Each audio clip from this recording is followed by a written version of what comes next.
Oi, gente, como é que vocês estão?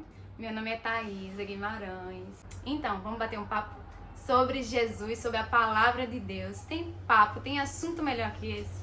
Acho que não, né? Se eu fosse dar um tema para o que eu vou falar hoje, eu diria que seria, na verdade, uma pergunta. Seria: quem você está ouvindo? É isso mesmo, quem você está ouvindo. Mas não seria um ouvindo no sentido de ouvir aleatório, não. Seria um ouvido no sentido de direcionar a sua vida a respeito do que alguém falou, ou tomar uma atitude a respeito do que alguém falou. Então, hoje, você consegue enxergar a sua vida sendo guiada e direcionada pela voz de quem? Do seu pai? Vozes alheias? N vozes que existem no mundo? Então, vamos situar a gente nesse tema. A gente sabe que muitas pessoas, né, que nos amam, elas sempre têm algo, uma palavra para dizer pra gente, de incentivo, mas a principal palavra que tem que ser ouvida na sua vida é a do nosso Pai, tá? Ele é que sabe, né? A palavra de Deus diz que Ele bem sabe os pensamentos que tem ao seu respeito e ao meu respeito. Pensamentos de paz e não de mal, para que você tenha o futuro que deseja, né? O nosso Pai, Ele se preocupa com o que é importante para nós. O que é importante para nós é importante para Ele também, tá bom? Vamos abrir comigo lá em Gálatas, capítulo 4, versículo do 4 ao 7. Lá em Gálatas fala assim: mas vindo a plenitude dos tempos, Deus enviou o seu Filho, nascido de mulher, nascido sob a lei, para remir os que estavam debaixo da lei, a fim de que recebêssemos a adoção de filhos. E pois sois filhos de Deus. Deus enviou aos vossos corações o Espírito do seu Filho que clama Abba Pai. Assim que já não és mais servo, mas filho, como filho, também és herdeiro de Deus por meio de Cristo Jesus. Então, essa palavrinha herdeiro aí é muito especial. É o que o Senhor diz a respeito de você. Sabia que você é herdeiro de Deus por meio de Cristo Jesus? Sabia que Jesus não morreu naquela cruz apenas para te resgatar de uma condenação eterna de morte, mas Ele pegou naquele dia toda a herança que era dele e foi compartilhada com você. Você se alegra com isso? Você é herdeiro, então escute o que o Pai te fala hoje. Você é herdeiro, você é filho de Deus, amém? Outro ponto que a gente pode falar aqui, lá em 1 Crônicas, capítulo 13, versículo de 9 ao 14. Eu não sei se vocês conhecem, né? Geralmente a nossa geração não é muito ligada em ler o Antigo Testamento, mas é muito importante, viu? Essa passagem especificamente, ela fala muito ao meu coração, né? É uma época que a Arca da Aliança, né? A Arca, não sei se é do conhecimento, mas ela carregava a presença de Deus. A presença de Deus estava na Arca. Ela estava um período de tempo na casa de uma pessoa chamada Obed-Edom. Você já ouviu falar nele? Vai ouvir agora. Vamos lá para 1 Crônicas, capítulo 13, versículo 9 ao 14. Que foi um período que Davi, o rei Davi, decidiu levar de volta a arca para a cidade de Davi, amém? Vamos ler lá. E chegando à eira de Quidom, estendeu Uzá a mão para segurar a arca, pois os bois tropeçaram. Então se acendeu a ira do Senhor contra Uzá e o feriu por ter estendido a mão à arca. E morreu ali perante Deus. Nesse momento, Uzá tratou a presença de Deus que estava na arca como negligente. Ele colocou a mão para apoiar, né? Mas a falta de respeito dele foi o contexto da sua morte.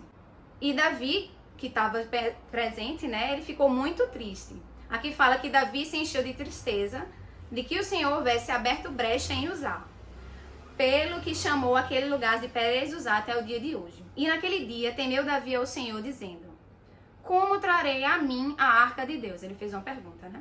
Pelo que Davi não trouxe a arca a si, a cidade de Davi, mas deixou na casa de Obed-Edom, o geteu. Essa é a parte que a gente precisa se concentrar, a parte mais importante dessa história, dessa passagem. Fala assim: assim ficou a arca de Deus com a família de Obed-Edom 3 meses. 3 meses em sua casa. E o Senhor abençoou a casa de Obed-Edom e tudo quanto possuía. Será que você consegue entender que em 3 meses a arca que abrigava a presença de Deus na casa de uma pessoa trouxe prosperidade para ele, para sua casa e para tudo quanto ele possuía. Então hoje eu quero te dizer, a arca hoje é você. Você carrega o Espírito Santo, a presença de Deus. O próprio Criador habita dentro de você. Ele escolheu você como arca. Amém? Então, muitas vezes a gente se pega assim na vida pensando, ai meu Deus, eu não consigo, eu tô com dificuldade na área financeira, nisso, naquilo. Gente, aqui fala que a casa de Obed-Edom prosperou. Prosperidade não é apenas riqueza, prosperidade é relacionamento, prosperidade é crescimento espiritual, também riquezas, né? Tudo faz parte de um contexto de prosperidade. Então, você tem o Espírito Santo dentro. Não tem por que você estar nessa ilusão de que, não posso, não consigo e tal. Isso não existe, né? O que pode estar faltando para a sua vida, na verdade, é um rema do que na verdade é o Espírito Santo dentro de você. E eu te digo hoje, o Espírito Santo está dentro de você para te fazer prosperar em todas as áreas, né? Como eu falei, Cristo Jesus não conquistou apenas a nossa redenção da morte. Ele nos deu uma herança, a herança do próprio Deus, né? Então, situando a gente aqui no quem é que estamos ouvindo, o que eu posso te dizer é 2 pontos. 1, através da Bíblia, a gente viu aqui que você é filho de Deus. O próprio Deus mandou o filho dele para morrer por você, para lhe resgatar. E 2, você é a arca do Espírito Santo. Você tem todas as ferramentas, você tem toda a capacidade para prosperar na sua área, na sua família, onde você quiser, porque você é filho de Deus, amém? Então você pode estar se perguntando, por que que no meu dia a dia não é assim que funciona? Por que que a gente sai de um domingo à noite tão feliz com a palavra de Deus, escuta a revelação como essa aqui que a gente está ouvindo agora, mas quando vai passando os dias a gente vai amolecendo, a gente não leva aquilo como uma verdade em si. O que pode estar acontecendo é, sabe o quê? Uma falta de um rema dessa revelação na sua vida, né? Uma falta de relacionamento com Deus. Eu te pergunto, como é que está o seu relacionamento com o seu Pai? Né? Porque a gente fala Deus, mas a gente tem que lembrar que Ele é o nosso Pai. Como é que está o teu relacionamento com o teu Pai? Né? Porque o relacionamento em si, ele gera a revelação de quem nós somos. Quando nós olhamos para o Pai, a gente vê quem Ele é, a gente se esmera em parecer com Ele, a gente se esmera em parecer com Jesus. E ao mesmo tempo que a gente se esmera em parecer com Jesus, os frutos vão aparecer na nossa vida. A nossa natureza de filho, ela vai sendo revelada. O rema de que nós somos a arca, ele vai sendo estabelecido. O rema de filho, ele vai sendo estabelecido. Uma pergunta que eu queria te fazer, né, para citar um exemplo que eu acho bem interessante, você sabe identificar a voz do seu pai? Né, eu tenho uma história assim meio engraçada, né? O meu pai natural, né, ele fala bem alto, gritando mesmo, né? Então, às vezes eu tava em casa assim, final de semana, ele ia pedalar. Aí quando ele tava chegando, ele sempre fala com todo mundo da rua, é aquela pessoa que fala com todo mundo. Lá de cima do meu prédio, eu sabia quando ele estava chegando, sabe por quê? Porque eu identificava os agudos da voz dele. Às vezes eu dizia, eita mãe, pai não tá chegando. Ela, ok menina, como é que tu sabe? Eu fiz, eu escutei. Ela fez, tu escutou o quê? Eu fiz, não, eu escutei, ele tá chegando. Não dava 3 minutos, 5 minutos, ele tava batendo na porta de casa. Porque eu identificava a voz dele. Porque o nível de intimidade é muito grande. Porque a gente convive todo dia, a gente tá todo dia ali, come, acorda, conversa, vê TV, tem um relacionamento de pai e filho. Pode ser que, no meu exemplo, né, eu identifico pelo tom de voz, porque é uma identificação natural. Mas você identifica quando o seu pai espiritual está falando com você? É uma outra coisa que a gente vai falar agora. Vamos comigo para João, capítulo 10, versículo 27. A palavra fala aqui: as minhas ovelhas ouvem a minha voz, e eu as conheço, e elas me seguem. Quando a gente escuta a voz do nosso Pai, os direcionamentos dele para a nossa vida, a gente simplesmente segue. É o que a gente vai para a pergunta que eu fiz para vocês no início. Quem você está ouvindo para direcionar a sua vida? Né? Quem é o teu guia na vida? Quem é que está te guiando na tua trajetória ao teu chamado, ao teu propósito, ao cumprimento da tua promessa? Quem é que está te mantendo firme ou não? Você está ouvindo o seu Pai? Será que é a voz dele mesmo? É preciso desenvolver o famoso ouvido seletivo. Porque no mundo a gente sabe que tem muitas vozes, né? Existe a voz das pressões, existe a voz das emoções, né? Existem cobranças de você sempre ter uma muito boa performance. Ah, não, você é jovem, você tem que dar sempre o melhor. Existe muita cobrança por aí. Mas, gente, o tempo é do seu pai. Ele tá cobrando essa pressa de você? Ele tá cobrando um nível de performance que não faz bem? Não. O nosso pai sabe do nosso futuro, ele sabe o que tem pra gente, né? Muitas vezes a gente tá andando ansioso aí por ouvir cobrança de muitas pessoas, até nós mesmos nos cobramos. A gente se coloca na posição de autocobrança que gera uma condenação na nossa vida, quando o nosso pai não tá fazendo isso. Quando simplesmente a gente passa a ouvir mais as pressões do que ouvir a voz dele, por uma falta de relacionamento, uma falta de afinidade. A gente sabe que Deus, ele não fala na maioria das vezes, né, é a exceção, audivelmente, né? Geralmente a gente escuta a voz de Deus através do testemunho interior, né, através da, sei lá, um profeta, um irmão que chegou para falar para você, que deu uma palavra. Amém. A gente sabe que esse tipo de palavra vinda de uma pessoa que te quer bem pode vir a acontecer para falar para você, para lhe incentivar, para lhe motivar, mas nem sempre, gente, a palavra que essa pessoa está lhe dando é o que o Senhor tem para você. Então, é sempre bom estar afinado com a voz de Deus, no sentido de, a voz de Deus ela é alinhada com a sua palavra. A voz de Deus ela sempre traz paz. A voz de Deus ela conforta. A voz de Deus ela nos dá esperança, né? Então, assim, é sempre importante a gente estar com esse ouvido muito afinado. As outras vozes não vão se calar para que você comece a só ouvir a voz de Deus. Isso não vai acontecer. As outras vozes vão continuar buzinando no seu ouvido, mas o que você tem que fazer?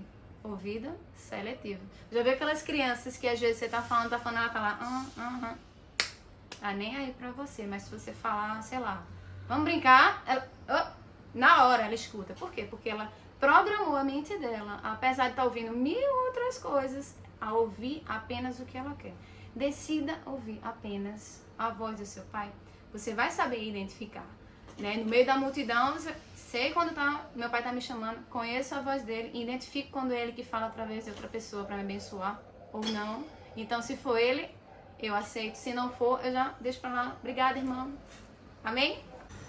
Outro ponto que eu queria falar com vocês, né, que é uma coisa que eu sei que não acontece com muita gente, é ansiedade com o que está por vir. Com o que o Senhor tem para minha vida, o meu marido, o meu emprego, o meu chamado, o meu propósito. Meu Deus do céu, não andeis ansiosos por coisa alguma, tá na Bíblia. Vamos ler um versículo aqui comigo? Mateus 6, 27 fala assim: quem de vocês, por mais que se preocupe, pode acrescentar uma hora à sua vida? E eu creio que no nosso contexto, na nossa geração, a gente pode dizer: quem de vocês, por mais que fique ansioso, pode adiantar alguma coisa na sua vida? Não pode, gente. Né? A nossa percepção de tempo, ela se altera com a ansiedade.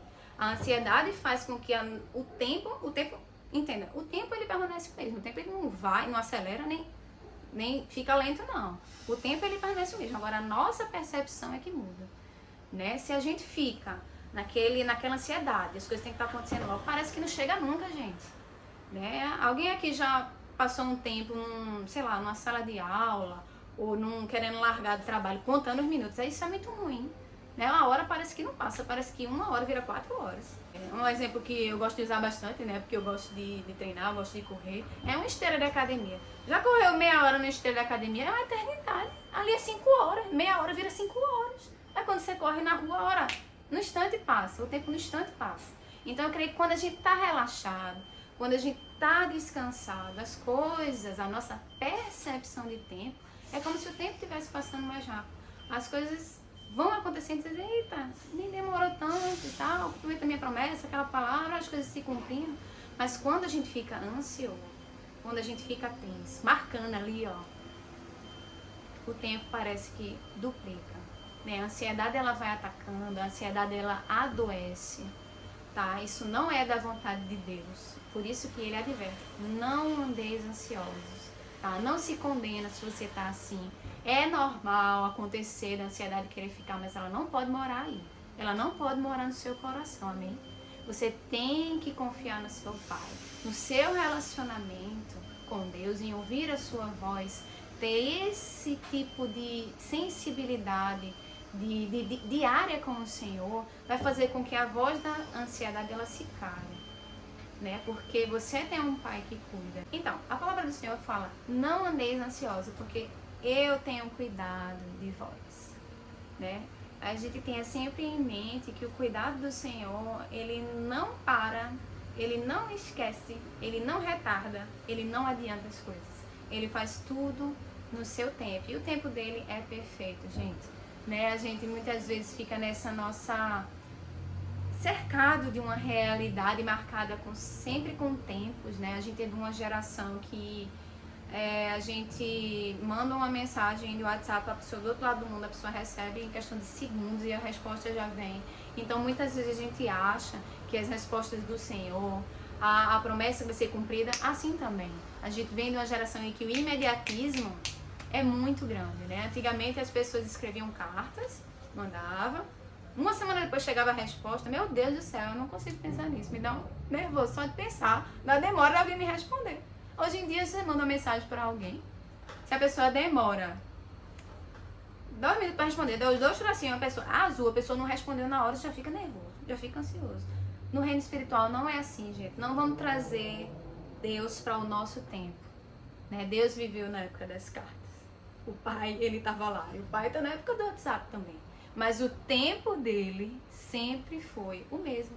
O tempo dele é perfeito, né? Então, cabe a nós nos adaptarmos, né, à nossa realidade hoje, né, de entendimento espiritual sobre esse assunto, de que a gente não pode estar pautando as respostas de Deus, cumprimento de promessa, chamado, chega isso, chega aquilo, com a velocidade que a gente quer, né? Tudo é no tempo do Senhor, o tempo dele é perfeito para a nossa vida, amém? Para fechar, eu queria te dizer que você ouça apenas a voz do seu Pai, né? Procure, agora sim, procure identificar que é a voz dele com certeza, tá? Né? No exemplo das ovelhas que eu falei, uma vez eu vi um vídeo e eu achei muito interessante. Eu nunca tinha visto isso, foi a primeira vez. Tava um cercado e tinha um rebanho, tipo centenas de ovelhas mesmo. E tinha muita gente querendo falar com as ovelhas, né? Fofinho, querendo pegar, o povo chamando, vem, fazendo as zoadinhas. As ovelhas, nem aí. Mas chegou o pastor. O pastor fez uma zoadinha com a boca, tipo um assovio. Parecia coisa de filme. As ovelhas fez assim, fum. Olharam pra ele, daqui a pouco veio aquele rio. Parecia uma onda do mar, vindo em direção a ele. Que coisa linda, né? Eu creio que é isso que o Senhor fala, né? Quando as ovelhas conhecem a voz dele e o seguem. Então que a gente cresça em conhecer a voz do Senhor e siga nesse sentido. Que a gente escute apenas a Ele na hora de dar um passo. Que a gente possa estar tentando sempre acertar em ouvir a voz do nosso Pai. Amém? O Senhor tem falado muito comigo a respeito disso. Então eu queria compartilhar com vocês, porque eu creio que a gente está crescendo nisso aí. Eu creio que na gente chegar num nível em que a gente não precise, para tomar uma decisão assim, a gente não precise dizer que vou orar para saber a vontade de Deus. Eu creio num nível de intimidade que a gente só de ver, só de ouvir sabe se é a vontade de Deus ou não. Porque a gente está tão próximo com os gostos daquela pessoa, com a opinião, com o caráter daquela pessoa, que você de bate pronto sabe dizer se aquilo é de Deus ou se não é de Deus. A gente está tão afinado em ouvir a voz de Deus, em conhecê-la, que a gente diz na hora, isso aqui é de Deus, isso aqui é pra minha vida, isso aqui não é pra minha vida. Amém? Um beijo pra vocês, até a próxima.